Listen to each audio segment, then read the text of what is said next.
So we are at the beginning of Dragonstorm preview season as of today, and the Final Fantasy account dropped the new Final Fantasy preview. Perpetual hype! Zell Dincht is the fist-fighting little young man with a bit too much bravado from Final Fantasy VIII that I actually do know. I've played at least 2 discs of that game. He's a 3-mana legendary creature, human monk 03, that says you may play an additional land on each of your turns, which is an unusual bit of text to find on a red card, especially a mono red card. Zell Dincht gets +1/+0 for each land you control, and at the beginning of your end step, return a land you control to its owner's hand. Quite the unusual legendary creature. Let's take a deeper look at him. I don't think he's actually that good, but more of that in this video. If you're looking to buy anything from Dragonstorm of Tarkir or pre-order Final Fantasy, you can do so via coolstuffinc.com, link in the description below. Use the code KENOBI at checkout to get 5% off your order, and it helps to support the show. And if you are in Europe, you can pre-order from magicmadhouse.co.uk. They sell magic cards, Warhammer, Pokemon, Lorcana, all of your nerd needs under one roof. Use the code on screen right now to get 5% off your order, and it helps support the show. At time of recording, there are only a handful of cards that aren't green that allow you to play an extra land drop on your turn, which makes Zell quite unique. Now, Giraport Orrery allows each player to do it as a group hug effect, and Sword of Fortune Frontier is the only colorless source of this effect too. Meanwhile, the only other card that I could find or think of that does this outside of green is Nahiri's Lithoforming, which is in red, so it's not completely unusual to see this in the color pie. Red does have a bit of like temporary land and temporary draw, sort of like manipulation. Nahiri's Lithoforming actually allows you to sack X lands, for each land sacrifice this way, draw a card, then you play an additional X land. So you are paying to play more lands by sacking lands, which is kind of what Zell is doing. Zell gets you a land drop every single turn, but the end step you're going to be putting a land back into your hand. It's a temporary land, if you will. And before we get too into the weeds of the mechanical identity of this and what you can do with it in Commander, I do have to ask, what does this have to do with him being like a boxer and a tattoo-faced young, you know, like, I think he's like really into girls, I think? I don't get it. I don't understand what any of this has got to do with his character, but someone in the comment section can tell me, I guess. The other important thing to know going further into this video is that I'm going to talk primarily about Commander because I think that's where people are most excited for this stuff anyway. The important thing here that I'm going to talk about in a moment is that I think this is actually quite significantly worse than other commanders that do similar things, namely compared to one particular individual who is quite the powerhouse when it comes to mono red landfall. That said, you got to remember that Final Fantasy is going through standard. This is also a standard legal card, and thus I think this could be quite good there. So I guess we should talk about that before I go off on one for 10 minutes about Commander. Firstly, I don't think this is designed for Commander. I don't think it's that good for Commander. It's very unique in what it does, but it doesn't really do anything truly stellar or stunning or that quirky for the command zone, I think. And thus, I think we're seeing our first legendary that I don't think is for Commander. This is a mono red card for standard that allows you to play your 4 and 5 drops early. This is, if anything, perhaps even a cube card. That's quite interesting.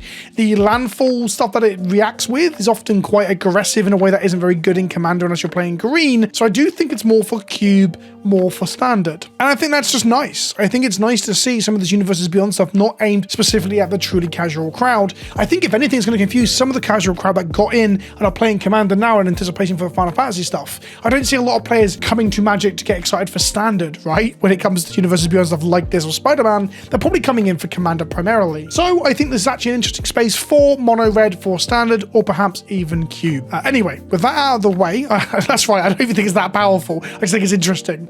Okay, with that out of the way, let's talk Commander. So firstly, we got to talk about like landfall triggers, right? Lands entering the battlefield, so you can recur them or reuse them later down the line by putting them back in your hand. And to be honest, there really isn't that many hot like lands that enter the battlefield and do a thing that is unique to red. You of course have things like Field of the Dead and similar, but you're better off just ramping and playing more land drops to get those triggers. There are multiple versions of Teetering Peaks, which gives you +1/+1 first strike, or +2/+0 in the case of Teetering Peaks itself, or stops another creature from blocking, that are all like fine, but they all need to be tapped, so you really need to play them alongside an Amulet of Vigor, for example, to really get them to work with the deck.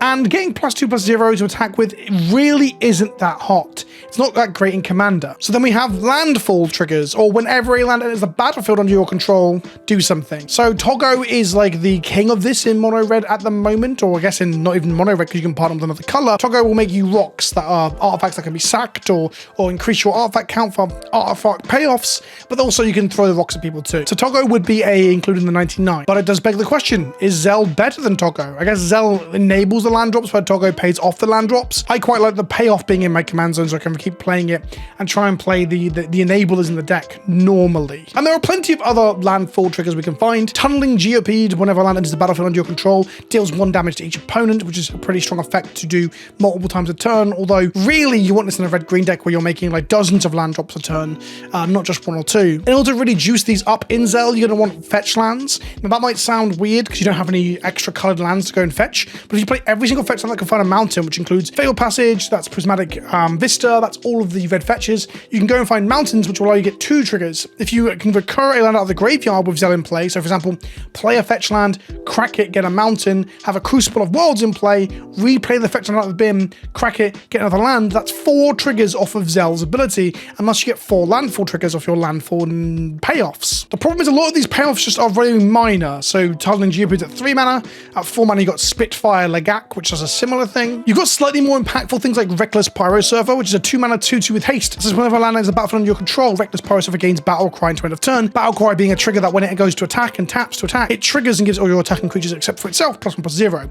Each instance of Battle Cry can trigger separately is part of the actual reminder text, and thus if you make 4 land drops using the aforementioned pseudo combo, you get 4 Battle Cries. So when Reckless Pyro Surfer goes to combat, it will attack and trigger and give all your creatures +4/+0. So as you can tell, that'll be good with something that goes wide, some sort of goblin production facility, some sort of engine that's going to make you orthopters or goblins. And there's some colourless stuff too. You got Seer's Sundial, a 4 mana artifact that says whenever a land enters the battlefield under your control, pay 2 mana and you may draw a card. It's some card draw in this kind of deck, but I'll be honest, it's so like cumbersome and expensive to do. 4 to initially deploy it and then 2 each time you make a land drop is just it's so far away from a Rhystic Study or even like the flickering of a creature via like a teleportation Conjurer's Closet or similar. It's just very expensive to pay 2 mana every single bloody time. But then there are some ETBs that are made less equal than others. Morag Fury of Akum is a 6 mana 6/6 Minotaur warrior that says each creature you control gets +1/+0 for each time it has attacked this turn, and landfall whenever a land enters the battlefield under your control. If it's your main phase, there's an additional combat phase after this phase. At the beginning of that combat step, untap all creatures you control. And yes, you can do similar to the Battle Cry thing of stacking up multiple combat steps off of this. So basically you're going to play a fetch land and crack it and get 2 combat steps. You'll play 2 fetch lands and crack them both, you get 4 combat steps. Very, very strong. The problem here, the hindrance is that Morag Fury of Akum is kind of better in your command zone. Now, yes, Zell is 3 mana and Morag is 6. Yes, Zell gets you to play Morag a turn earlier. If you play a Mind Stone at some point and hit those land drops, you will play Morag as early as turn 4 because you put the lands back in hand with Zell anyway. The point is, and what I'm getting at is a lot of the stuff I'm going to say about cards you should play are just much better with Morag in the command zone than Zell. There are some differences, I guess. Like Morag when he dies becomes more and more expensive. Well, they both do, but Morag becomes prohibitively expensive. After 1 death it's 8, after 2 deaths it's 10 mana, where Zell will still be castable for the low cost of only 7 after 2 deaths. And let's talk about deaths with Zell. That's an interesting point.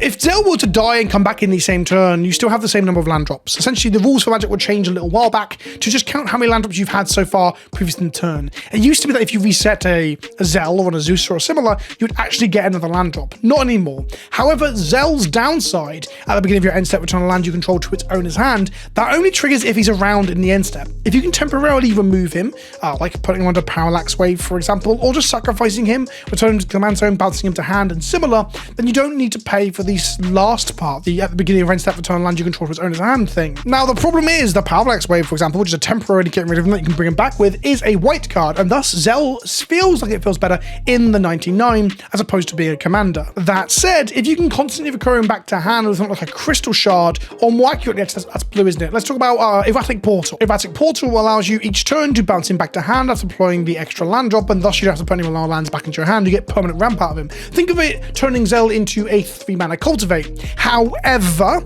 it's not like a Cultivate in the sense that will go into your library and find you the lands. Zell just lets you play the lands, and thus in mono red, you want to be drawing enough cards to be able to play the lands you find in your hand. Now, obvious game changer adjacent cards like Wheel of Fortune. Wait, is that a game changer? Wheel of Fortune's not a game changer. It feels like it should be. Either way, playing wheel effects like Wheel of Fortune, 3 mana discard all your hands, everybody just has their hands and draws 7 cards. It's expensive, but you can just proxy it, right? Whatever. But if you got this and you're doing like the Zell bounce back to hand, replay him sort of loop, and you're casting wheels. At that point, you're likely to draw into your extra lands. Besides that, you need other sources of card advantage. So you're probably going to want colorless card advantage engines because a lot of the red ones kind of fucking suck, right?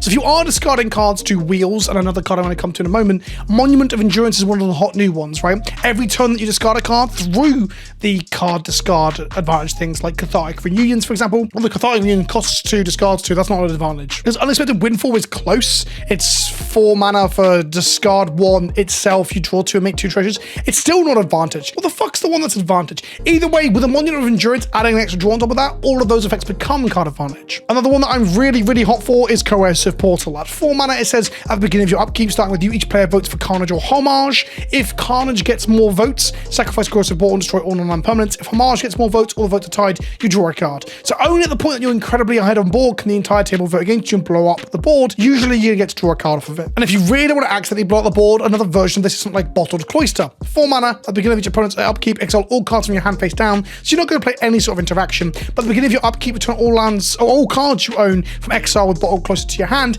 then draw an additional card, so it's an extra card for 4 mana every turn. Or of course you can play the One Ring if you don't want to jump through hoops and play other cards that were absolutely fine, but the One Ring power crept them into oblivion. Another interesting one if you want to play a high land count, which you probably do if you want to hit all your land drops off Zell and then sack or remove them in some way, is Tectonic Reformation. A 2 mana card, an enchantment that has cycling itself, but it gives all your lands the ability to be cycled for 1 red mana. Now look, discarding lands to draw more cards to try and find more lands isn't ideal, but if you do have access to a Crucible of Worlds, discarding them to the bin to draw cards is absolutely fine because you can replay them via the Crucible. Ultimately, I was really drawing a blank on ways to temporarily remove Zell without having another color accessible to put him underneath an Oblivion Ring style effect. A lot of that stuff is in, white and as a tertiary effect black, or blue to temporarily bounce him or phase him to get rid of his at the beginning of your own step, return a land you control to own his hand. Trigger. You're trying to break the parity of it in a way, or break it by removing the downside. If you can think of better ways to actually remove Zell, like temporarily,